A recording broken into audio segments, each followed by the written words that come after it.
Welcome back to the Tank Museum Bovington and our tour of the A43 Black Prince. And we're going to start off with the turret exterior. The turret is a kind of an old-fashioned blocky shape, but it is fully welded. The turret sides were 3.75 inches thick, the turret rear 4 inches thick, possibly to help counterbalance the weight at the front of the turret. The armor basis of the front was the same 6 inches as the hull. Now, there was an inflatable seal around the turret ring for deep water operations, but you still needed to mount snorkels. The bin at the back of the turret is the only significant stowage, certainly on the outside of the tank. It was mainly slated to hold personal equipment. The listing shows for stowage for 5 greatcoats, 5 ground sheets, and 15 blankets. There are 3 radio antennae at the back of the turret roof, and forward of the cupola, you're going to see the commander's vane sight. The cupola itself is the excellent British No. 1 Mark II all-round vision cupola. It's got 7 periscopes in addition to 1 large at the front. This gave the commander much better visibility than most tanks of the era. Although we still have the old-fashioned split cover hatch instead of the more recent ones which have sort of an umbrella protected position. The hatch itself is a little bit narrow, but well, it's the only way to get in, so let's try it.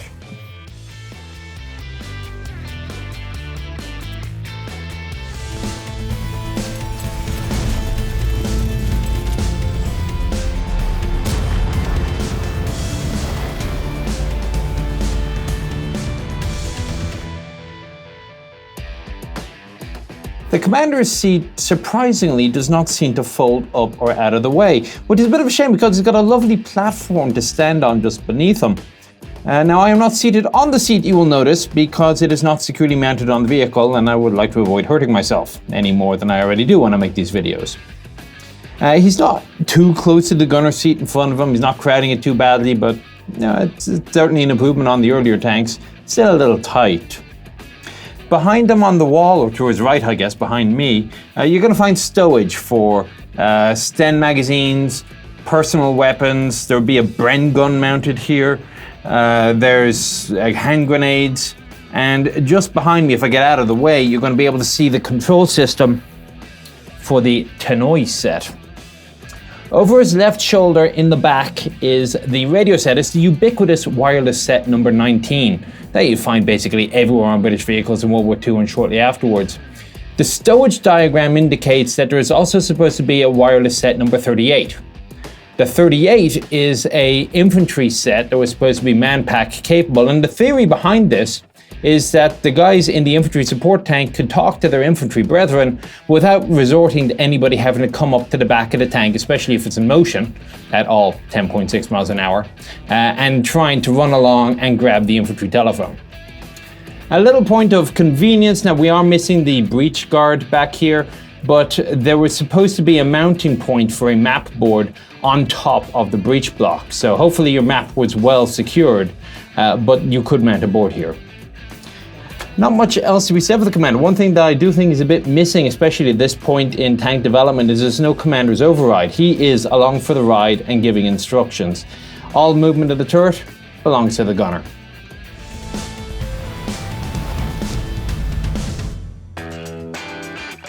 So the gunner's seat, and I'm sort of in 2 minds. Now, bearing in mind I'm probably spoiled by modern large turret rings, and academically I know this is a 74-inch ring. This is huge by World War II standards.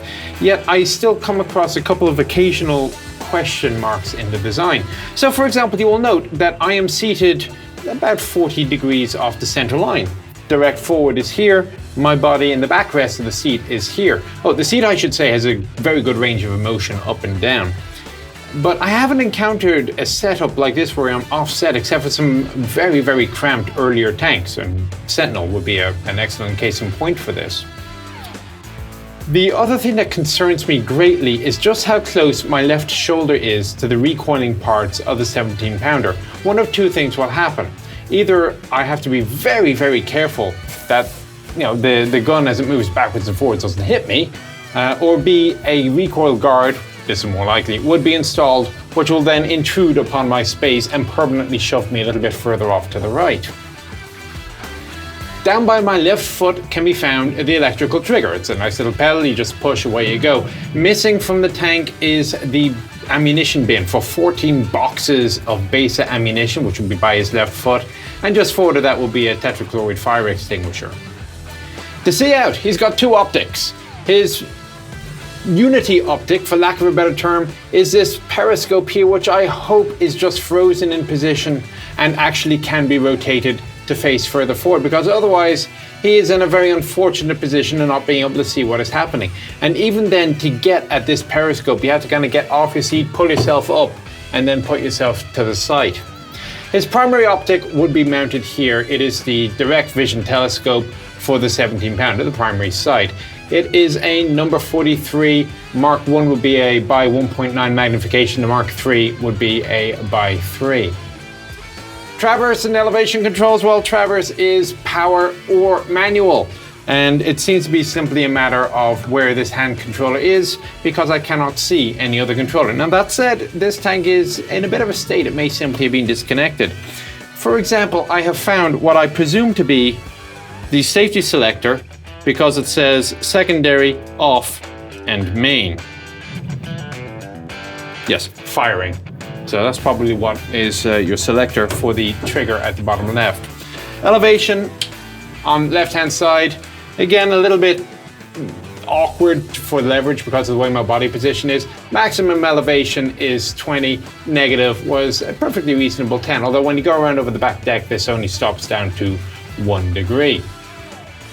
The guns, well, the main gun, of course, is the Ordnance Quick Firing 17-pounder Mark 6, and this was an improved version of the horizontally sliding breech block gun as mounted in earlier tanks.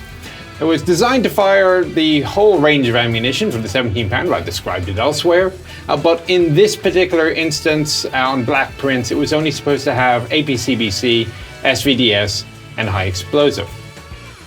In a bin to the right-hand side, in the hull side, is a rack for 16 rounds of main gun ammunition. It's kind of 4 and 4. Immediately behind that, again in the hull, just to the right of the commander, is ammunition stowage for another 12. I think we've about come to a conclusion on the gunner seat of the Black Prince. It is, again, it's a relative statement. It's better than Firefly. It's better than Churchill. I wouldn't count it as ideal. Let's try the loader.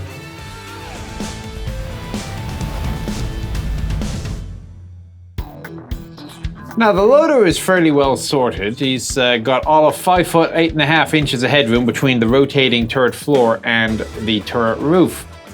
But he has a lot of room, I have to say.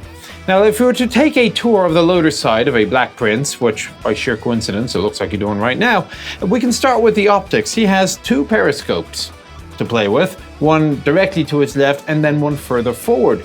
Now, what I cannot understand is to why the loader's periscope is mounted a little bit more centrally so that he looks directly forward, whereas the gunner's periscope is way off to the side and he has to contort himself. It makes no sense, especially if the loader is standing. Coming back a little bit, you're going to come across the 2-inch smoke bomb thrower, which is in a traversing mount. And it looks like it's a slightly different design to the smoke bomb throwers that we'd seen earlier, which tended to be a bit shorter. There are 20 rounds or bombs carried, and they are stowed in bins on the left-hand side here. Now, if you come further down, you're going to see a very large loader seat. And it's on top of the 15 rounds of ready rack ammunition. And I don't understand the concept, because if I lower it,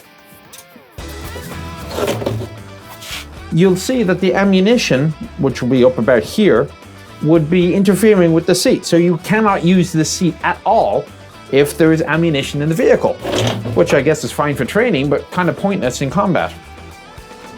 The 15 ready rounds, they are stowed nose up, which is a little bit unfortunate. You'd almost prefer in a contained bin like this that the nose down so you can just drag it back and forwards. But regardless, he is in a far better situation than he would have been in, say, Firefly or a Comet. In testing, they fired off, how long would it take to fire all 15 rounds? And the average was 5 seconds per round for the whole 15. And they didn't do it once, they did it several times with different loaders of different sizes from 5 foot 8 in boots to 5'11 and a half. And I would just love to have been on the range when they were doing that one day. The remaining ammunition for the 17 pounder, well, there's another 28 in the hull sides, similar 16 and 12 as was on the gunner's TC side. The remaining 18 of the grand total of 89 are stowed forward in the co-driver's part of the hull. Outside of that, not very much else. You will see the bin for the Bisa machine gun. The ammunition belt slides over, around, and comes back in from the right. I have no idea why, but that's the way they designed it. And of course, behind him, he has the pistol port, which is probably, I mean, they call it a pistol port, but realistically, it's for just ejecting spent shell casings, maybe loading new ones. Last thing I'll point is this really low-tech device. It's a little piece of wire with a ball on it, and you pull on it, and it releases a latch that allows you to close the loader's hatch. The hatch itself, nice and big. You're not going to have any problem getting in and out of this. That's it. Driver's side next. Well, I'm quite happy with the driver's seat, I have to say. Now, firstly, of course, this is right-hand drive territory, so the driver is on the right. Kind of curious, though, because obviously this is designed for a war in continental Europe, where you drive on the other side with your American allies who drive on the other side, and French allies who drive on the other side. After the war, it was to be noted, a lot of right-hand drive countries, such as Ireland and England, would buy left-hand drive equipment for use specifically on the continent. But then again, right-hand drive is not all that unusual in a tank. For example, look at the modern Leopard. But that was really more to do with the ease of access for the ammunition for the loader. I have already opened the driver's vision port. You release a lock here and then you push, well, actually you're probably better off just pushing the armor itself, and this is just used to close it again afterwards, which is fine for driving in low threat conditions. Things get a little bit more difficult, however, when it comes to driving closed down. Oh, I should add, the hatches are split with a forward-facing piece and a rear-facing piece, and the rear-facing piece, it seems to be sized just so that no matter what direction the turret is facing, you can at least open the front half and maybe squeeze out that way, at least as long as the gun is not depressed. But to go back to the periscopes, neither of them are directly to the driver's front. One is off to the right, one is off to the left. So if you aim forward, you're still driving, leaning in so that you can see out one periscope or the other.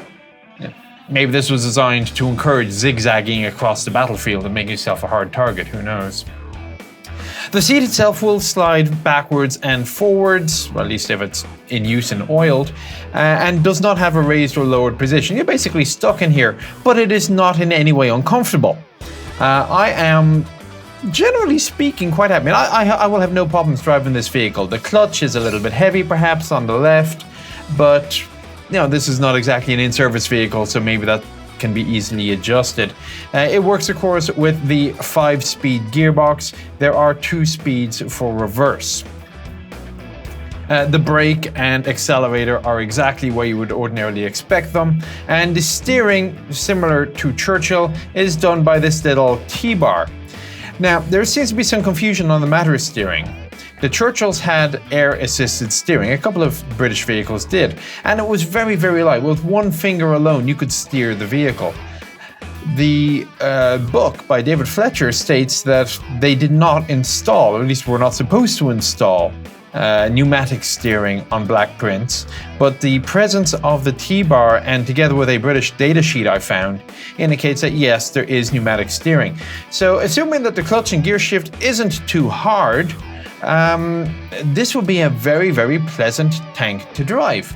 The last thing I'll mention about driving visibility is that there was a windshield that you could get and install in face of the open gap for the driver's visor, although I can't really imagine how much wind you're going to get at your blistering 10.6 miles an hour. Outside of that, I will note that there is a builder's plate that states that this is a Black Prince, although it does not have the serial numbers or anything else like that etched into it. As you go into the right, well, your standard control panel with your usual RPM speedometer, which goes up to 25, so it's not as optimistic as some vehicles I've seen. 2 fuel tank gauges for the 2 tanks, and your standard array of oil, panel light controls, what have you. Coming a little bit further back, we get spare lamps will be found in here, and these are just your on-off switches for things which I have to assume are like headlights. Behind them, he has stowage for 2 machetes, which I've no doubt will be very useful in the modern battlefield. And I cannot help but notice the very large empty space for where the emergency hatch is. And of course, additional 17-pound ammunition is in this bin here, which would open fussily. That's pretty much it. CO2 extinguisher here, a couple of other stowage facilities. Definitely a passing grade. Shame about the rest of the tank. Let's go over one more spot to the hull gunner.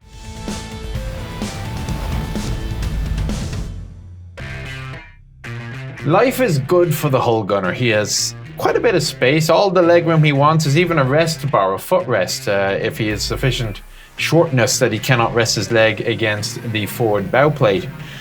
Which actually, come to think of it, might be a bad idea anyway if something strikes the bow plate and you just get vibrations going through your boot.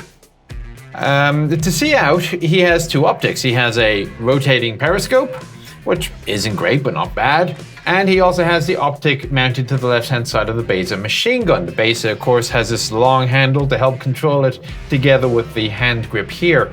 So reasonably effective as hull machine guns go. The ready rack for the small arms ammo is this little bin here, comes up, and as you can see, this is again a right feed weapon. Down by his feet is stowage for an additional 7 boxes of Besa. A little higher up, you're going to find stowage for small arms, such as the Thompson submachine gun. Now, the driver has the 2 cool machetes, but the hull gunner has a slightly more effective Tommy gun in the stowage behind him. Now, further to his left, another ready rack for an additional 9 rounds of 17-pounder, very easily accessed through this little hinged door there. So, lastly, of course, the escape hatch on the left. And frankly, I'm a little bit reluctant to be throwing large amounts of metal around in the tank museum, so I'm going to not do this at combat speed, but just because I have to do it. Oh my god, the tank is on fire.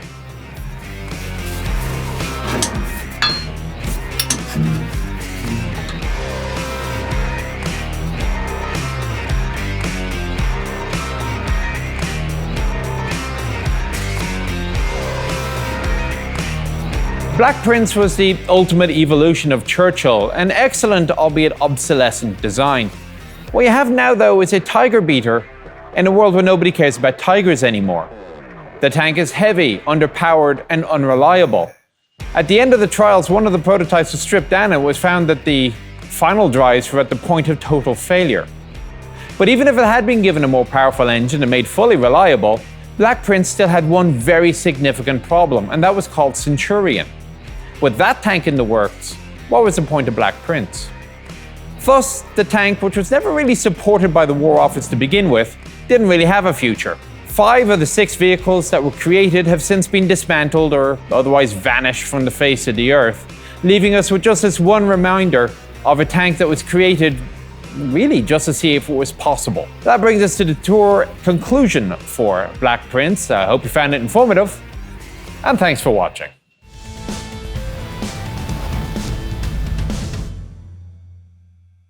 Socrates himself was permanently pissed.